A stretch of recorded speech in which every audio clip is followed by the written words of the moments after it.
I guess Logan Paul joined the WWE and he recently had his debut, so I figured we could take a look at that. It's the Mysterios versus Logan Paul and the Miz. When I first saw this title, for whatever reason, my mind was like, oh, Mizkif's in the WWE? If this jackass is who's going to be your partner at WrestleMania, This feels like a pre-fight conference. Oh shit, this is a pre-fight conference. Bro, this is honestly just more funny than anything. Like, I can't believe this is a serious thing with an actual crowd. If you told me the crowd was green screened, I'd believe you. How does the WWE pull these kinds of numbers in 2022? I guess with Logan Paul showing up, people are going to want to see him getting hit. And they certainly do use like real props and stuff, and they actually hit each other. But it's a lot of like the stage falls and the stage hits. You'll kind of see that they'll ease up on the hits, but make them look more dramatic. And then they'll use certain props that break really easy. So it looks like it's just absolutely destroying them. That fit is crazy, dude. I know that they're playing characters, but sheesh. He's like the Colby Covington of WWE. Yeah, see, like right there, Logan Paul forcibly threw himself into the thing. We saw him actually box. We know that he can get himself up in a situation like that. I guess that was their little scuffle. Let's go take a look at the interview that he did afterwards. I'm pretty sure this is where he says, fuck you, Mizkif.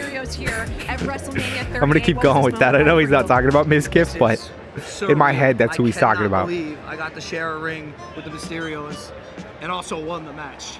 Can you believe it? He does this interview like it wasn't scripted for him to win during his debut. Like, they're not going to introduce a new person to the WWE just for them to lose their first time. There's no storyline there. I can no longer say I'm the world's highest paid loser. Like, that was my thing. Well, you got to win in front of this WWE universe. What was that like? She even kind of hints at it, like, you will win here.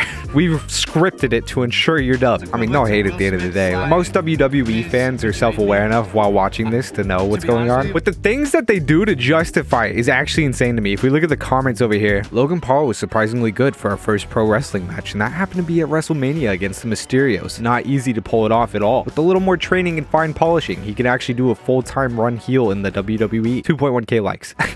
When I saw that, that just like blew my mind. I don't understand how someone could watch this and then talk about it like it's actual wrestling after the fact. I get the argument of you watch The Walking Dead, you know the zombies are fake, yada yada yada. But going into this, people don't talk about the show as in the zombies were real. They don't say stuff like, oh shit, that zombie really got Michonne. Maybe next time he could just find a cure, inject it into his neck, and that just won't happen. We got a lot more work to see coming out of this guy.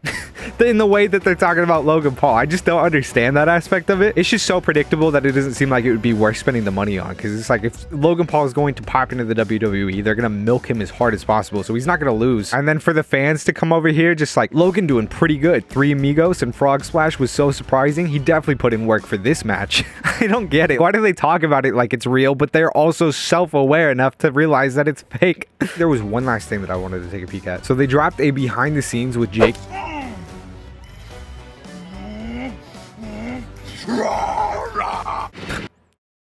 Okay, dude. My guy. What? You know, at the end of the day, I'm not trying to be out here just like shitting on someone's fun. If you enjoy this, good for you, man. Like, I have no hate in my blood whatsoever for anything like that. I totally get it. You know, it's entertainment at the end of the day. The same reason why you watch live streamers, etc., etc. The aspect that I don't understand is applying real conversations to something you know is fake. I don't know. I could go on for days, but we've already said enough. I got the main points out there. Regardless, I hope you guys enjoyed this segment. Deuces.